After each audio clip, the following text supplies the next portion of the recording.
ચતુરી ગામે વહેલી સવારે સિંહણે અચાનક 5 વર્ષના બાળક પર હુમલો કર્યો હતો. દાદાની નજર સામે જ માસૂમને મોઢામાં દબાવીને સીમ તરફ ખેંચી ગઈ હતી. ઘટનાને પગલે દોડી આવેલા ખાંભા વન વિભાગના સ્ટાફ અને ગ્રામજનોએ ભારે શોધખોળ હાથ ધરી હતી, જેના અંતે ઘટના સ્થળેથી આશરે 1 કિલોમીટર દૂર ઝાડીઓમાંથી માસૂમ બાળકનો મૃતદેહ મળી આવ્યો હતો.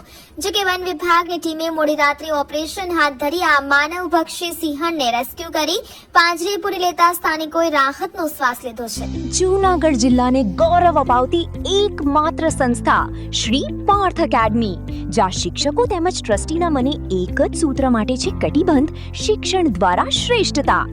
અહીંના કાર્યક્ષેત્રની વાત કરીએ તો કેજી થી ધોરણ 10 અને 11-12 આર્ટ્સ કોમર્સ.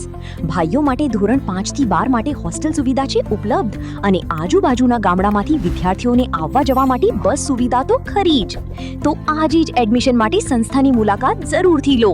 મૂળ ગોરેજ, વલ્લભગઢ, માંગરોળ કિશોર હાઈવે, તાલુકો માંગરોળ, જિલ્લો જૂનાગઢ. Mobile number 87 118 181 82.